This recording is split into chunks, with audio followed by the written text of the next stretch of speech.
Good evening and Happy New Year, everybody, and welcome to the Roanoke Division Town Hall for the fourth quarter of 2023. I'm Bill Morine, N2COP, serving as your Vice Director for the Roanoke Division, and over the next hour, we're going to provide you with a new round of information as to what's going on with amateur radio in general and ARRL in the 4 states of the Roanoke Division. Before we get started, let me introduce our panel tonight of speakers who will be coming in. Joining me from his home in South Carolina is Roanoke Division Director, Dr. Jim Boehner, N2ZZ. Good evening, Jim. Good evening, and thanks for participating. And we have also tonight the 4 section managers from the 4 sections that are in the Roanoke Division. We've got, in no particular order, John Gendron, NJ4Z. Section Manager of South Carolina. I botched that one tonight, didn't I, John? Sorry. And no worries. Happy holidays, everybody. Good to see everybody. Thanks for being here. We have from West Virginia, the West Virginia Section Manager, coming from Morgantown, West Virginia, home of the Mountaineers, Dan Ringer, K8WV. Dan, good evening. Good evening, Bill. Good evening, all. And sorry to those of you in North Carolina. All I can say is 30-10. Already off to a sassy start. All right, let's move on to North Carolina. Marv Hoffman, WA4NC, coming from the mountains. Hello, Marv. Good evening, everyone. And finally, last but not least, Virginia Section Manager Jack Smith, KE4LWT. Jack, good evening to you. Good evening, everyone. And we have a special guest tonight coming to us from Connecticut, where the ARRL headquarters is located. ARRL Field Services Manager Mike Walters, W8ZY. If Mike talks like a mountaineer, he is one. He is a West Virginian by native, and Mike oversees many of the club activities for ARRL. And exactly why we wanted to have him come and join us tonight. Mike, welcome. I hope you're having a good evening and you had a good holiday season. Thanks, guys. It's good to be here this evening, and we'll talk about those Mountaineers here in a minute. So. I have sense there's a little pride going on tonight.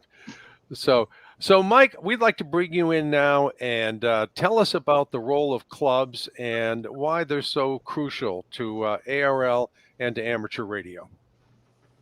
Well, I'm going to give you guys a quote that came from one of our officials just a few years ago, a couple of years before COVID really hit, and we all took a big hit from COVID.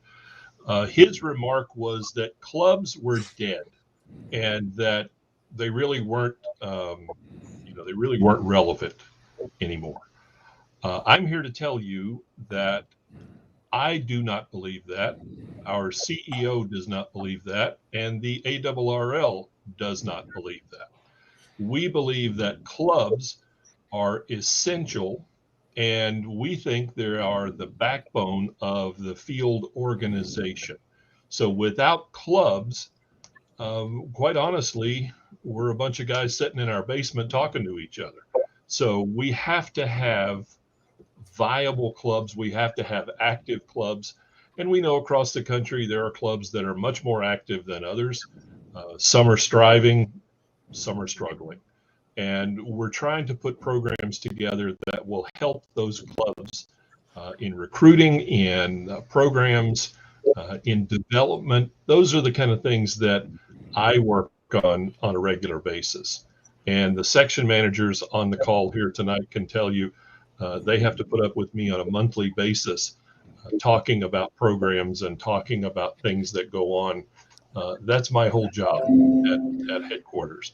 And the number of clubs, Mike, is just astounding to me.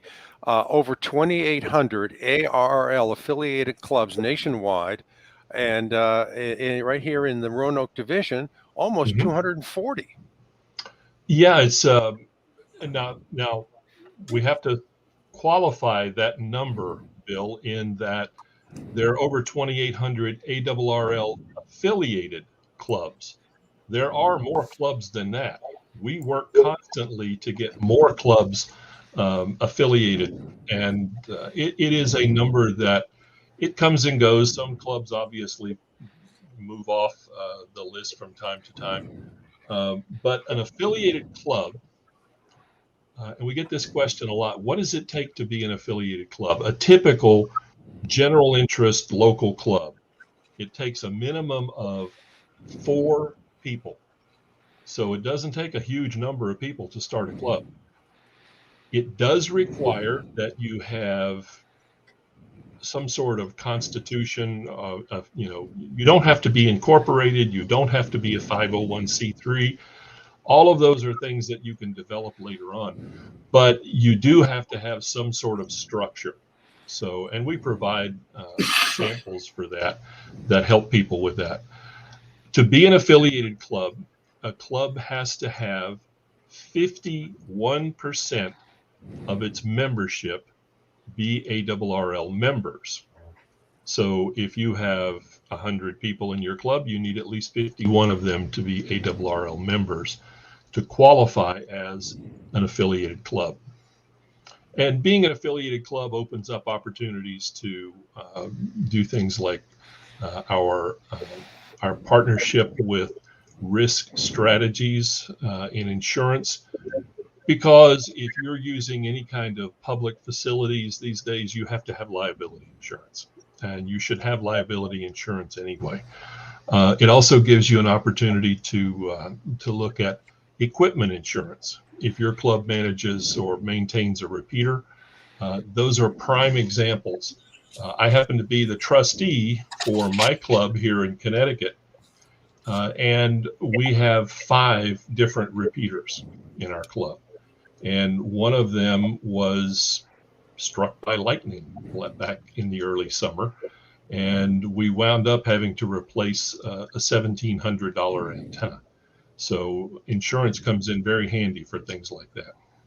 But the affiliated clubs also offer other things. You have access to field, headquarters can get you things like mailing labels and lists of members and lists of hams in the area, all kinds of things. So affiliated clubs are extremely important to us. Okay.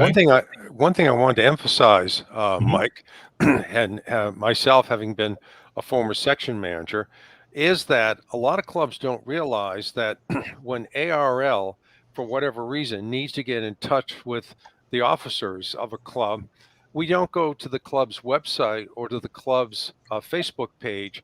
We go to its listing inside the ARRL website.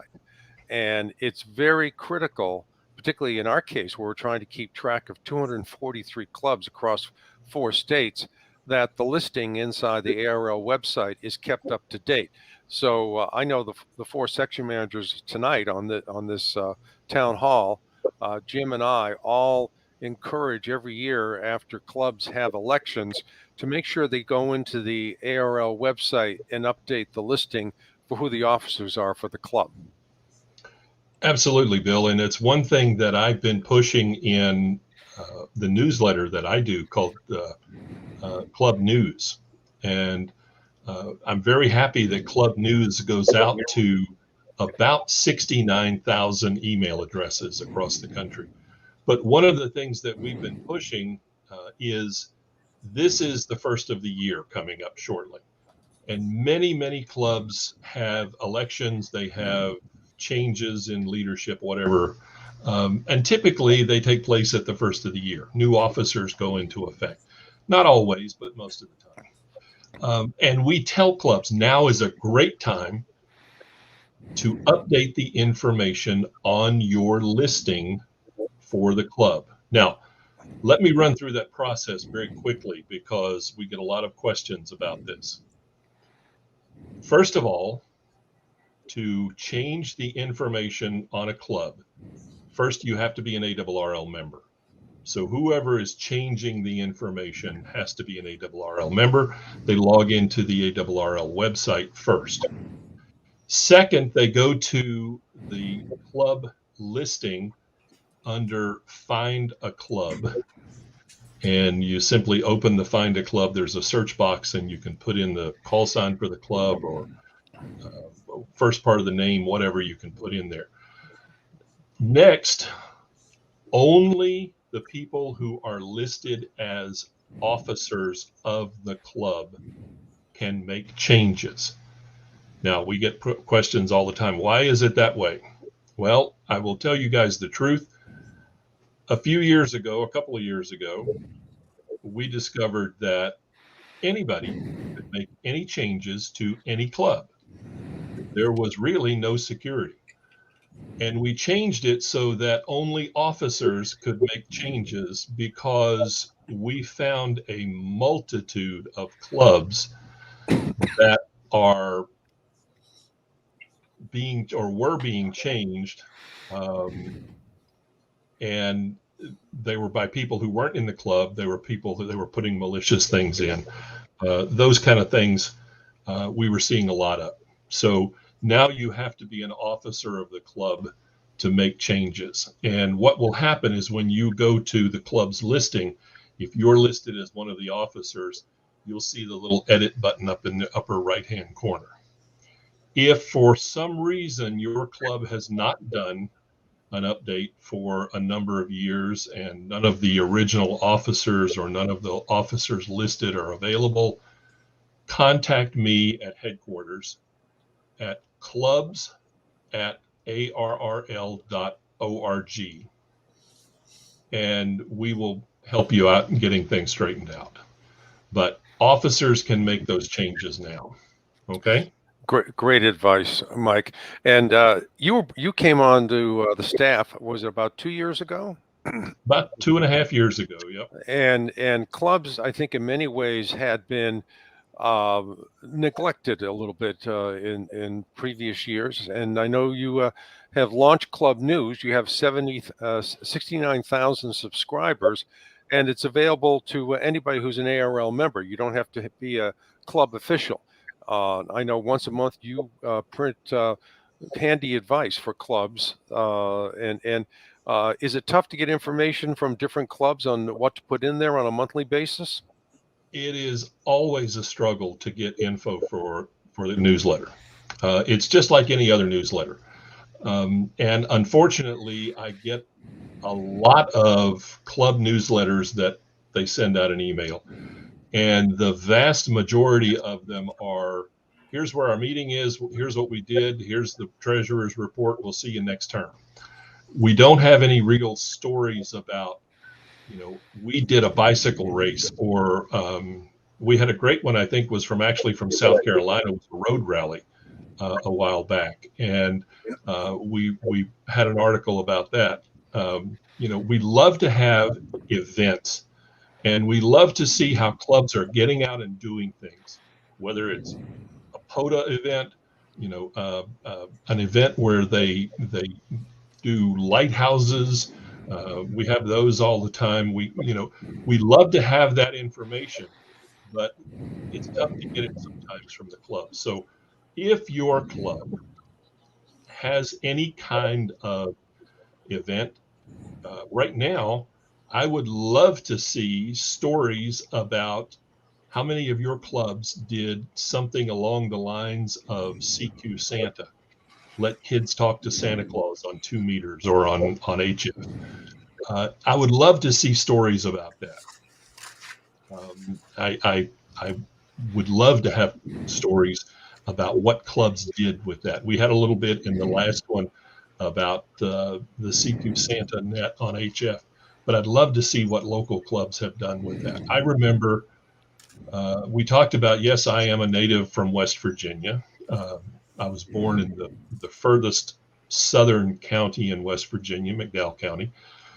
And I grew up in McDowell County and Mercer County, which are right on the very bottom of West Virginia. And one of my first experiences as a new ham back in the late 70s, we had just put up a new repeater in Bluefield, West Virginia.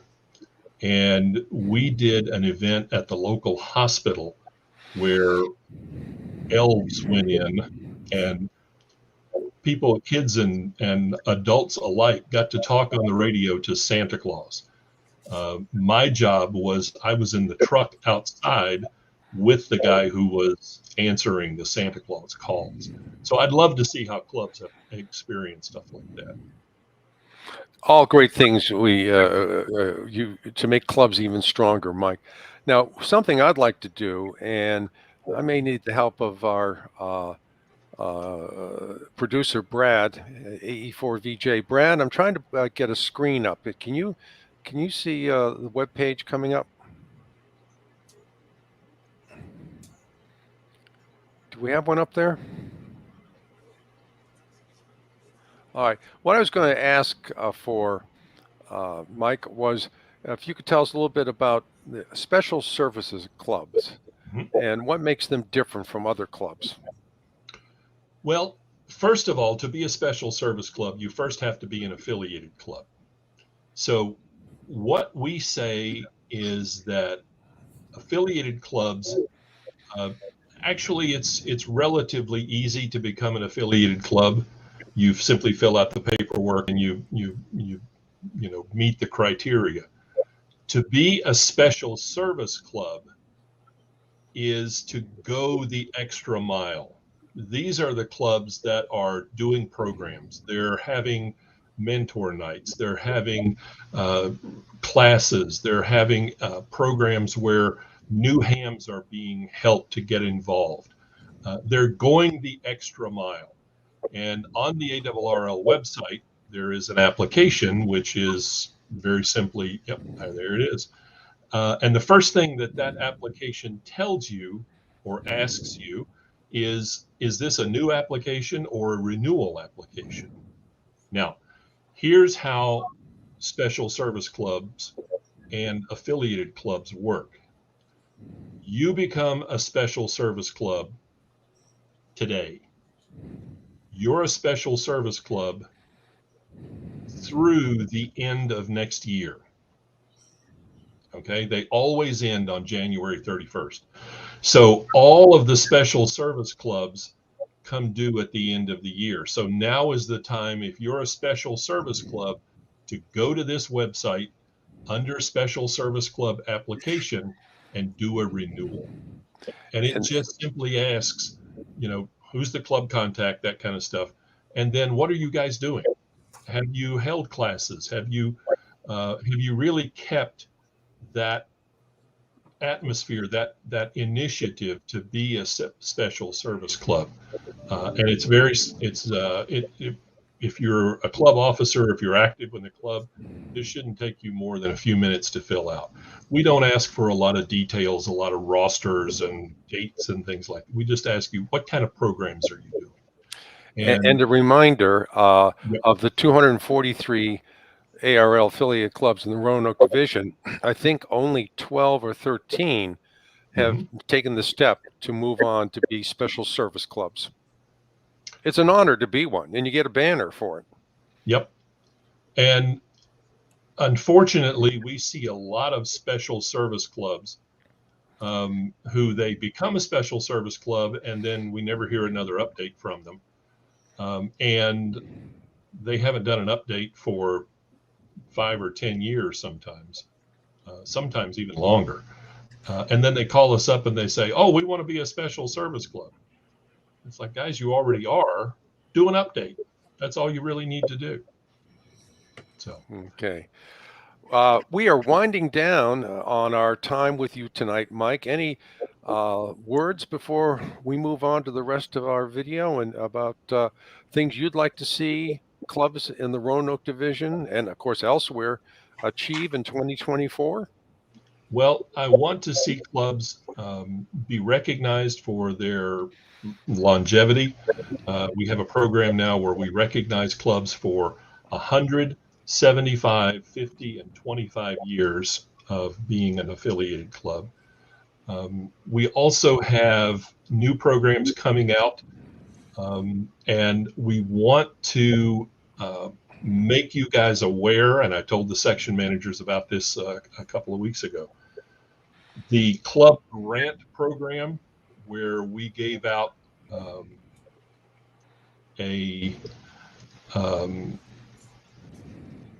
we gave out $500,000 in grant money over the last year and a half. The club grant program is coming back in 2024. There will be a new grant program. I don't have the details to give you right now, no timelines or anything like that. This is all relatively new stuff. But keep an eye on it. If your club is interested in applying for one of those grants, it is very, very simple to do. You just have to put some effort into it. And we will be awarding another $500,000 in grants this coming year. So keep an eye out for that. We do have a question. I thought that once a club is affiliated, it doesn't need to have a majority of ARRL members anymore. Is that correct? No, that is not correct. We ask you to maintain that 51%.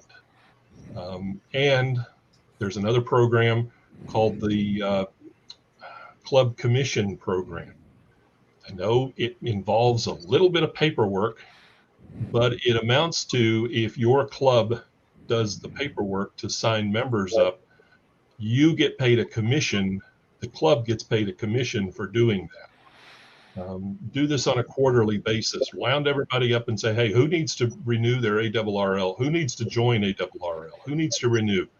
Now's the time to do it. Let's all do it one night at a club meeting. Get it all done, and the club gets some money back from ARRL for doing that. So there are great programs for clubs out there. We're constantly working to improve them, and we want to help you guys. So, other questions for you guys? Well, what's the best way to get in touch with you, Mike, at headquarters? Well, the best way for a club question, quite honestly, is that email address I gave a while ago, clubs@arrl.org. That goes into an email address that's monitored by a couple of us, and anything that comes in that's a question about the grants or things like that, I will see. So that's the easiest way. Okay. Will you come back another time and join us? I'm expensive, but I can be had. Okay. Well, all of us on here, thank you for coming tonight, Mike, and we wish you, your family, and your staff a very happy new year and a very productive 2024. Thanks, guys. Thanks for having me tonight. All right. That's Mike Walters, W8ZY, a proud mountaineer. I just want to know, when you were a teenager doing that call into Santa, did you look the way you look now? Unfortunately, my wife will tell you, today happens to be my 38th wedding anniversary. And my wife will tell you that she worked very hard for me to have that gray color in my beard. So, no, it didn't look quite like this. But actually, the guy that I was working with looked very close to this. So we were authentic. Well, that's great. Well, get out of here and go celebrate your anniversary. Happy anniversary, Mike.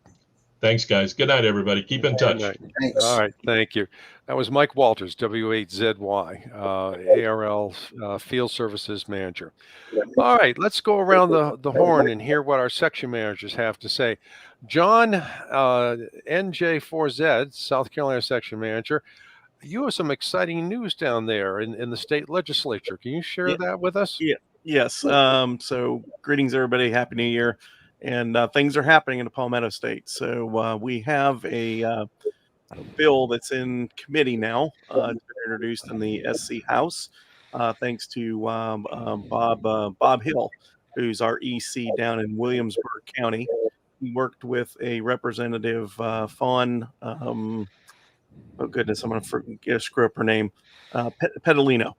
And they basically put together a mere bill for HR 4006, which is trying to make its way the through the U.S. Congress.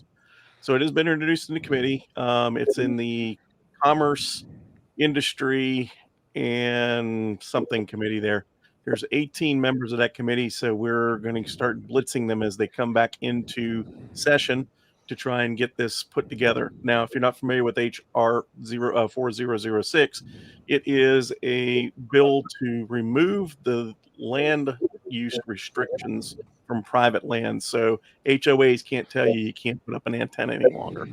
So the way HR 4006 is written, it basically says wire antennas, verticals with a diameter of less than 1 meter can be put up.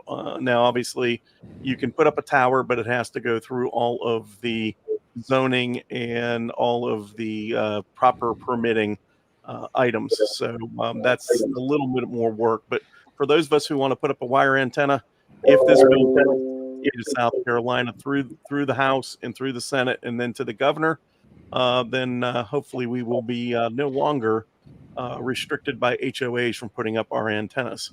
So that's what we've got going on with that bill.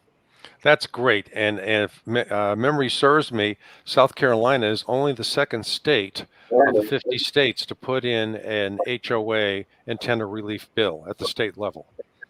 As far as I know, yeah, that's. I'm trying to think of the other state. I've reached out to their group there and asked them to give us some heads up on what they did. But other than that, in the Palmetto State, we had a very successful ARRS connection with the ISS. Unfortunately, I was traveling for business and was unable to visit with the Orangeburg Christian Academy. But they had a very, very successful pass. I think it was 10 or 12 minutes. And they had several kids that could go out and talk to the astronauts, ask questions. I did put in the section manager's report for this month, the replay of the video. And we do have another opportunity coming up in, I think it's April is when it's scheduled. And that is the Pleasant Knoll Middle School here in Fort Mill, South Carolina, that has an ARRS contact coming up in April. So we're excited about that, and we're going to definitely make that one. A reminder, everybody, ARRS, Amateur Radio Aboard the International Space Station, which is a program partnership between ARRL, AMSAT, and NASA, allows kids to learn about space exploration through amateur radio. So it's a 20-year program, and it's a honor to land a scheduled event. There are only 20 to 30 of these per year in the United States, and so for South Carolina to get a couple, and North Carolina to have a couple, I know Virginia's had one. It's really quite an honor. Yep, and it takes a bit of hoops to jump through to get it pushed through. But we were. The York County Amateur Radio Society worked with the school and managed to get the okay from ARRS, and we have all the equipment we need. So we had a very generous donation from DX Engineering for an antenna and some other things. So I want to thank them for that as well. Great, thanks. Any other news from South Carolina? We have some interesting news out of the state with SCETV, which is our local educational TV in the state of South Carolina. And we have a lot of club repeaters and repeaters throughout the state that are on their towers. And so they have been auditing their infrastructure, and they are looking for a way to increase revenue. So they are trying to put in some kind of leases with everybody who has a repeater on one of their towers.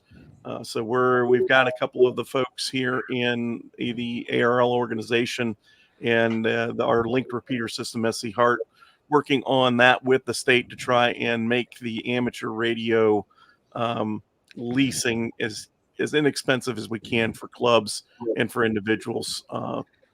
But it's in process, and there's not a lot of information other than that. Well, good luck with that. Thanks, John, for that report. Appreciate it. Let's go to the Old Dominion State with Jack Smith, KE4LWT. And Jack, you've been busy up there in Virginia. What's going on there? Well, so the big thing is, of course, the work we've been doing with VDEM on the redoing the memorandum of understanding between us and the state. That's been going back and forth.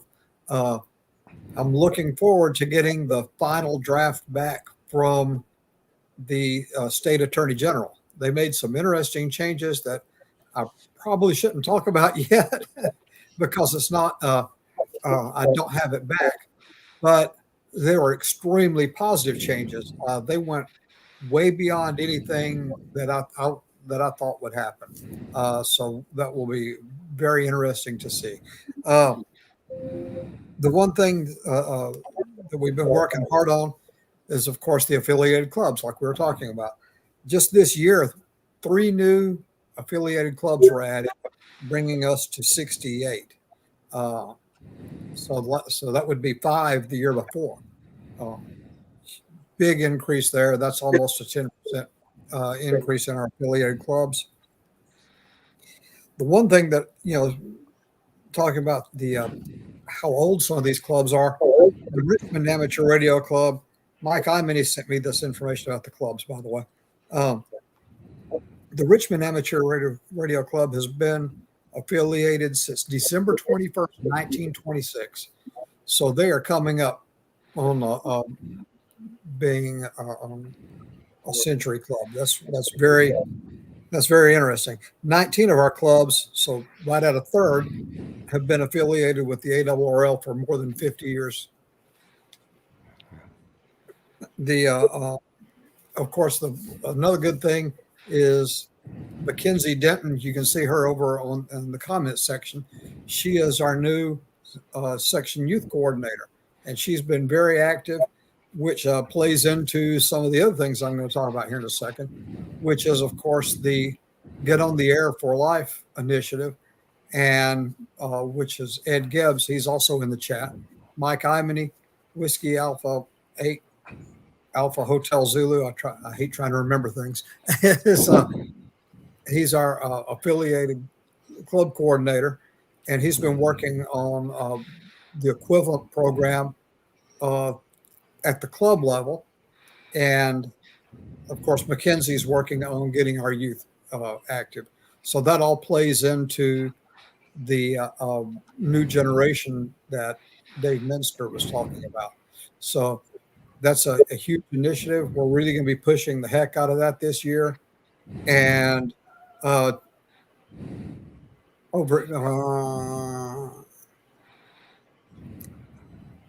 yes, Ben, but I don't believe, just in answer to your pop up there, Ben, I don't believe they're an affiliated club, or at least they haven't been for the entire, for that time. But anyway, so a lot of really good things that we're going to be working on.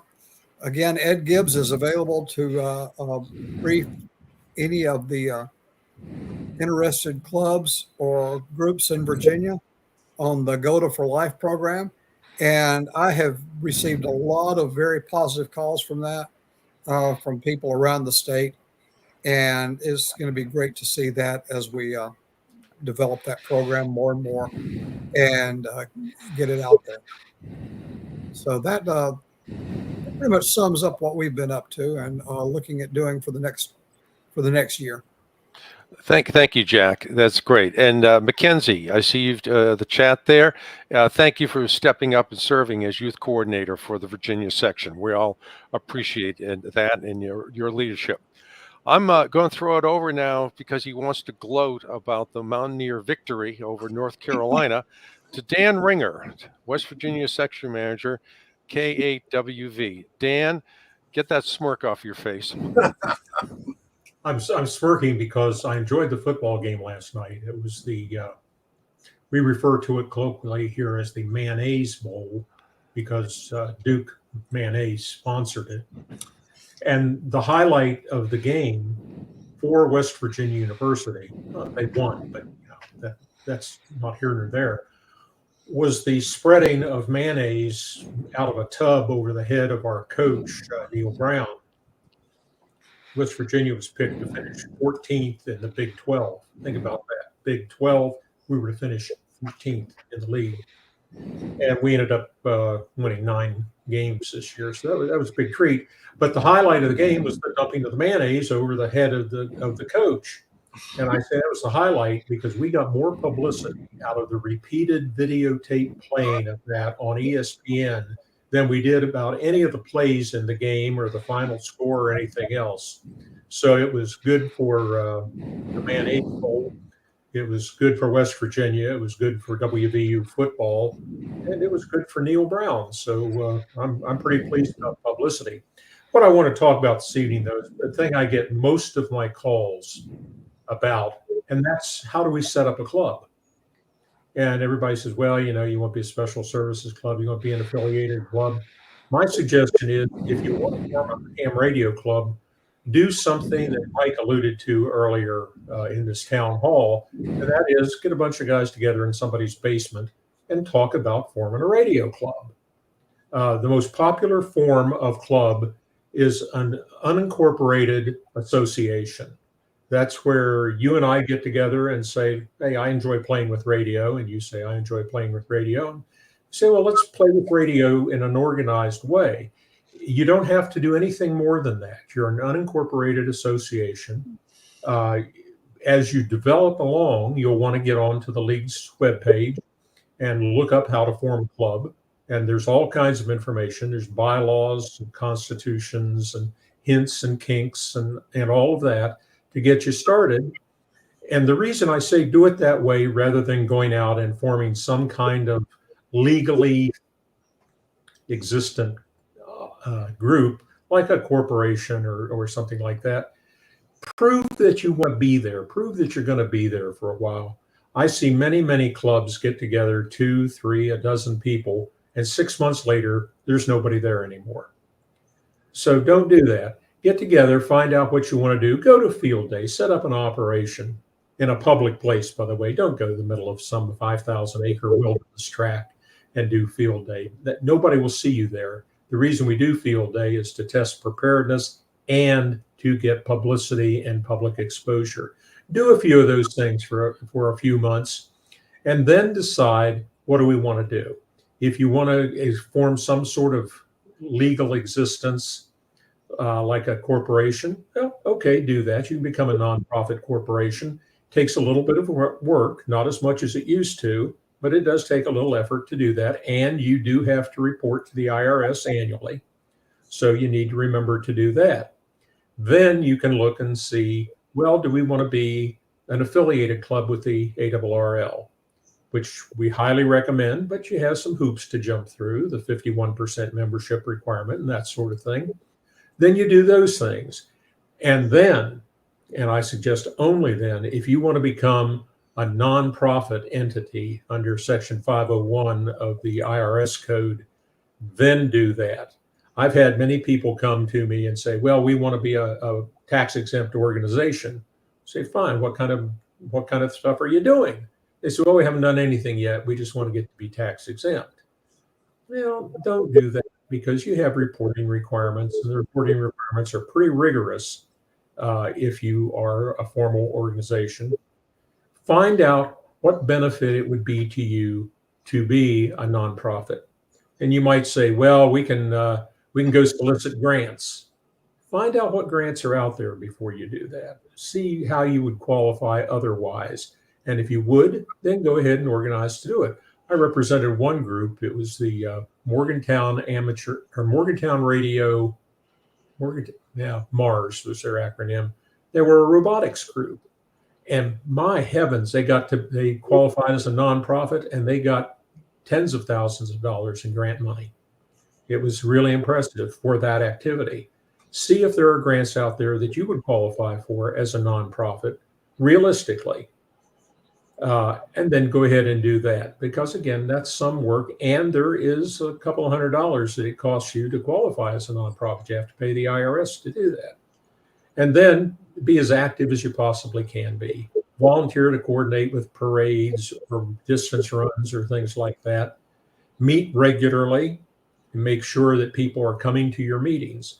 Then you'll be a successful club. Based on other things I have done over the years, I know that if you want people to be involved in something, if you want people to support something, you have to approach them 7 times before they will say yes. That's the most common number, is 7.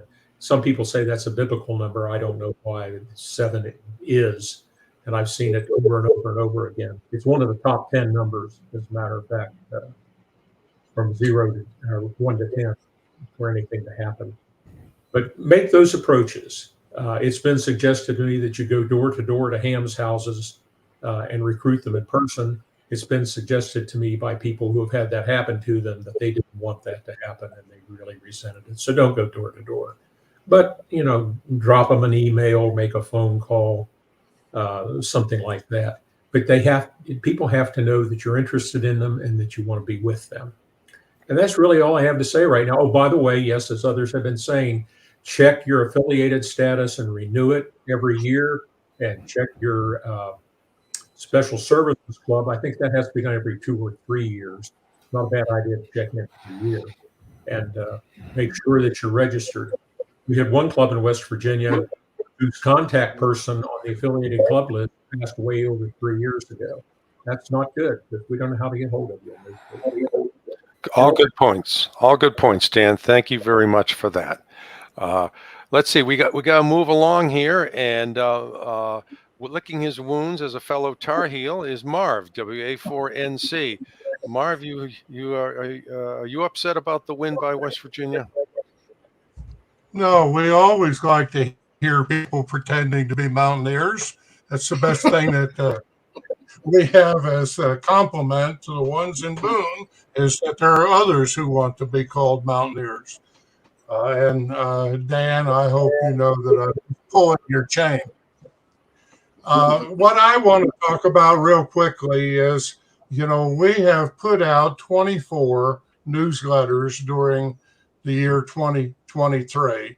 They average anywhere from 1,200 to 2,000 words in each newsletter. If there are people on this call tonight who aren't getting the North Carolina section newsletter and would like to get it, please contact me, WA4NC at ARRL.org, and we'll make sure that you're in a list that receives the newsletter. What I want to touch on is February 25th, we have our North Carolina QSO party coming up that's scheduled. That will be described in a future newsletter. March 8 and 9 is the Charlotte Ham Fest, which is actually held in Concord, North Carolina, near the Charlotte Motor Speedway. We'll be there. April 6th, Rars Fest, which is the Saturday before Easter. Both those ham fests will have a door prize, a number of door prizes, but one of which will be furnished by the North Carolina section. And we're giving each of the 2 ham fests, the Charlotte and the Rars Fest, one of the ARRL half-wave antenna kits that is available through ARRL. So we're hoping that getting people interested, drawing the door prize for the antenna will help get people on the air. I'll also mention real quickly in conclusion that I want to salute the Winston-Salem Ham Fest for a very innovative program that they have established. They have a loaner program. They've asked members in the club to donate some of their excess equipment, and they now provide new members the opportunity to borrow equipment from the club so that they can try out and learn. Maybe they like this brand or they like this band or whatever. So hats off to the Winston-Salem Hamfest for their loaner program.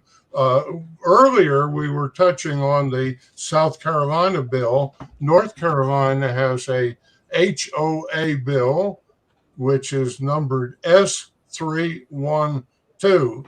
It takes a little different track than the South Carolina bill. We're monitoring it closely with our state government liaisons, but S312 has as its purpose reining in the authority of HOAs to levy penalties and make foreclosures and various kinds of enforcement activities. We're going to see whether or not we can get some protections for amateur radio in S312. It's an unusual bill because it has to be reported back to the General Assembly no later than the 31st of March.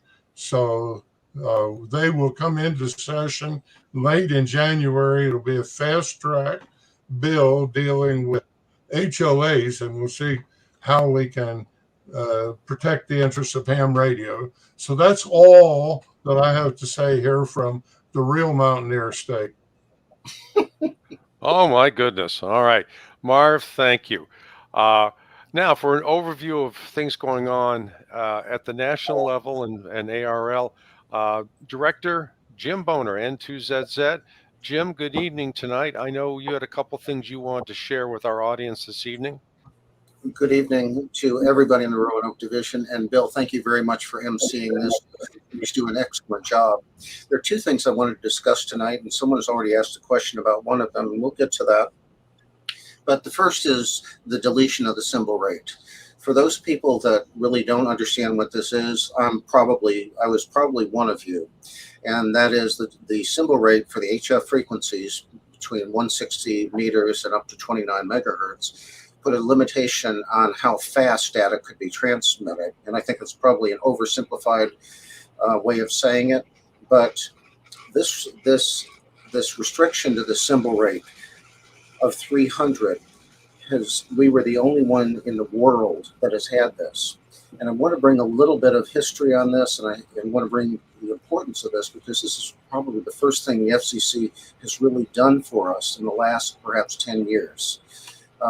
It was the 213 board meeting at the ARRL, and I was there, and my director, Dennis Bodson, who you may remember, W4PWF, who is now an SK, had brought up the question, why do we need this in the first place? Well, he was an electrical engineer, PhD type, and understood all of this, and we had a very lively discussion. And what it came down to is that we really didn't need the symbol rate. However, if we deleted the symbol rate, we would need to have a bandwidth limitation so that people wouldn't take up an entire band with the data transfer. And what happened after that, he seconded a motion that basically prompted our legal counsel to contact the FCC and put in a proposal. The FCC within a month had put something out, not as a notice of proposed, I think it was a notice of inquiry. And they thought this was going to be a slam dunk, but apparently there was much more controversy than anybody expected. So the FCC kind of dropped it. Over these last 10 years, we have seen special temporary authority that have been requested by hams that are in disaster areas and outside disaster areas to be able to allow fast data communications, i.e., for example, PACTOR-4, to be used on a special temporary authority. We have had the states, that particularly the ones that are most impacted by hurricanes in the southeast and the rest, write letters to the FCC chairman saying we really need to have this deleted because we need to have these higher speed communications. Nothing was done. The Texas statewide interoperability coordinator also joined the group and said we really need this deleted. Well, again, no response from the FCC. So during one of the congressional hearings, we have a great deal of thanks to give to, I believe, Debbie Lasko, representative from Arizona, who basically asked the chairwoman what was going on with the symbol rate and why this has not been addressed, particularly since this is a safety issue. And there was a lot of dancing, as you might expect, and I think the question came up was, well, when was the last time this was discussed? And it may have been 2 or 3 years ago, 2017 or whatever. And she said, well, we need to refresh the record, which of course is political for delay even further. So what we were told is that our current legal counsel got to the FCC, did a lot of speaking and saying how this was important, that we did not need the record refreshed. And fortunately, at one of the last FCC determinations, or the FCC gatherings, they had elected to delete the symbol rate. And these, like I said, this is for the HF, and there's going to be further comments on to what to do for the LF, the 2200 and 630 meter bands, and also the VHF, UHF bands. But this is a huge thing for amateur radio. Of course, it becomes effective 30 days after appearing in the Federal Register, which will be at January 8th. At January 8th, the higher speeds with the data limit, with the bandwidth limit of 2.8 kilohertz will be allowed. So this is huge. I realize it was a controversial issue, and during my directorship, I learned all of the controversies. But I'm very happy this happens, and I do not think this is going to lead into a spectrum disaster. We're the only place in the world that has had it, and there has not been a problem anywhere else. So this is ongoing, and as of January 8th, it is a done deal. Second thing I wanted to talk about is the 60 meter changes. And Dave Crockett, perfect timing.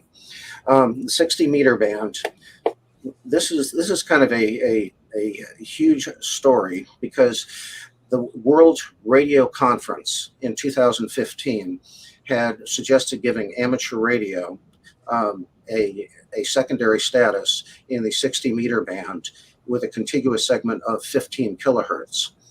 Now, prior to this, we were trying to get on 60 meters, and we were given 5 discrete frequencies that we were allowed to use, and they had specific bandwidths of 2.8 kilohertz that you had to have. Something a little different from amateur radio, because we really haven't been channelized.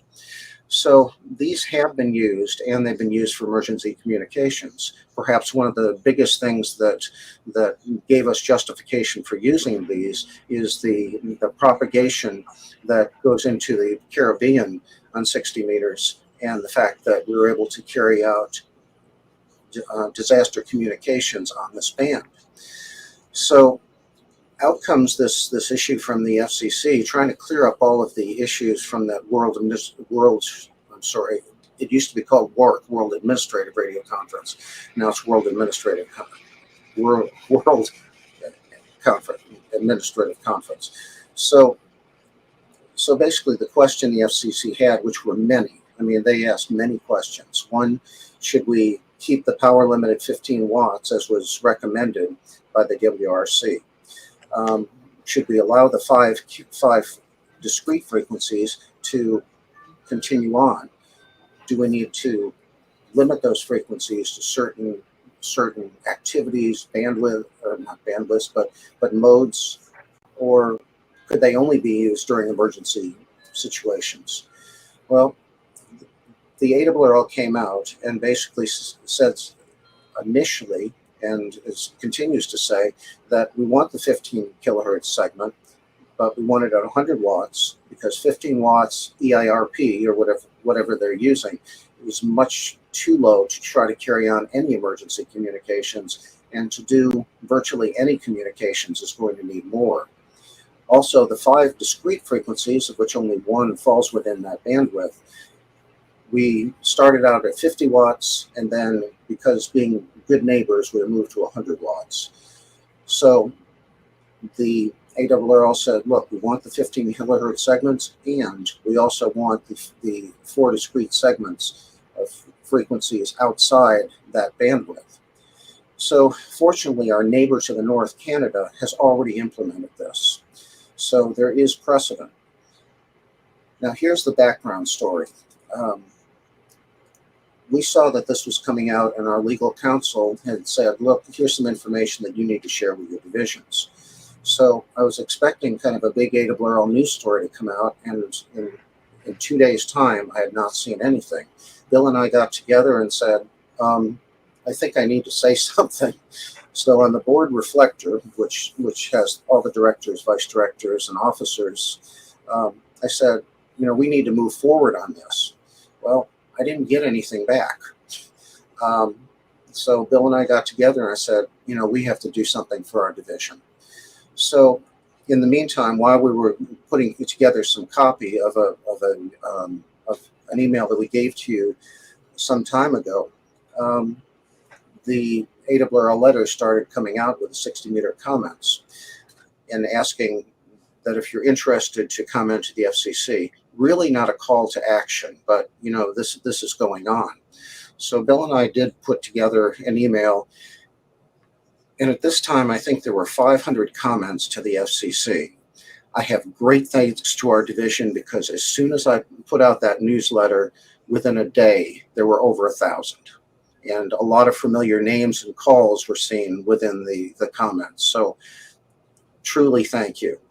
So again, we didn't see another call to action from the league. So what I did is I got on the reflector and I said, look, this is what I posted to my division. Feel free to use as much of it or as little as you like. We have no ownership, but we just want to get this word out there. Several directors took us up on that and then sent this out to their division. As I checked tonight, there were 3,500 comments, and most of them were all aligned where we needed them to be. That is, lining up with the ARRL position and lining up with what Canada has already done.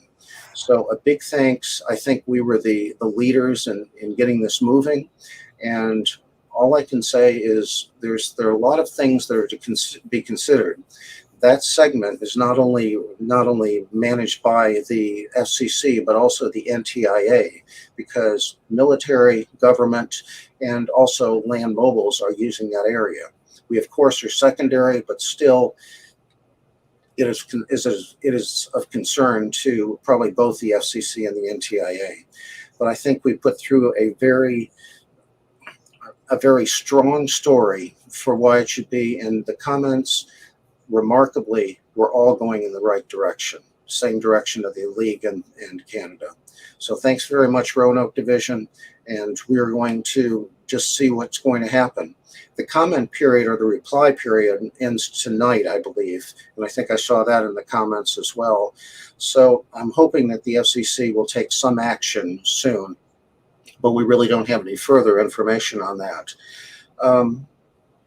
The only other thing I'd like to say, and I'm happy to answer whatever questions you might have, but we had a red badge day. For those people that have been on Volunteers of the Air, people know me because I like to operate.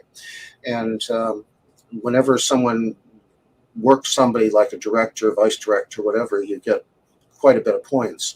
We just came off a red badge day where there were a bunch of people from the board that were, and section managers that were on the air. And it turned out very successful. So when it came out and said, well, we need to do another, I said, well, we don't have much time. And I suggested, well, I plan to do a lot of operating on December 31st and coming up to 0-100 Zulu, and everyone would get a last chance at those VOTA points. So I said, is there anyone with me? So I got about 5 or 6 people saying that they were going to do it. And on the ARRL website, they have labeled it as Badge Day. That means everybody is welcome, but hopefully if you need those VOTA points, we'll be able to give you those VOTA points on the last day of the year, and let's see how all the totals come out. So thank you very much, Bill, and I hope I didn't go over my time too much. Oh, Lord, so it looks like I have. Okay, back to you, Bill, and again, thanks, Roanoke Division.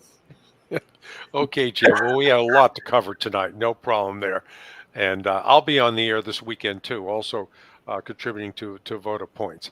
Let's see. Brad Humphreys, who goes AE4VJ, our producer, who is the unsung hero of this video. Brad, anybody with questions tonight? I think we covered most all of them. Jim was on a roll there. It's just, man, he was. He's lightning, wasn't he? He was. He took off like a freight train, no question. Yeah, I don't know how much coffee you drank or what the Red Bull, whatever, mainline and vitamin water. There you go. Yeah, there it is. Yeah. Well, I think we've covered everything. A lot of comments. People were liking the information.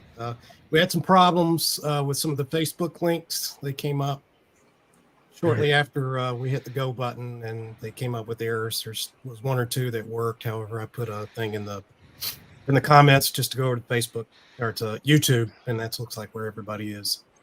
Other than that, yeah, we're good. Merry Christmas, Happy New Year, everybody. Yes, thank you. And you know, Brad, from all of us, thank you for being in the background and making this work. We really, really very much appreciate that. So for those of you marking your calendars, we have tentatively set next Thursday, March 28th as the next town hall for the first quarter of 2024. These, I think, have been proven to be popular. And remember, please tell your friends, those who could not join us tonight, that this video cast will be available as a replay on YouTube. How long, Brad, before we get it up on YouTube? It's available immediately. Okay. And it will be up there. And if you want to see our past town halls, they're up there also. We started these in late 2022, I think. And it's proven to be a good format, and we think the members enjoy it. If you have any suggestions, by the way, how we can improve these 1 hour video casts, please feel free to drop an email to me or to Jim, n2zz@arrl.org, or to your section manager. So with that, why don't we wrap it up for tonight and just say thank you, everybody. I hope everybody here has a wonderful new year ahead. 73 all. Happy New Year. 73 to 1 and to Happy all. New Year. Yeah, Brad.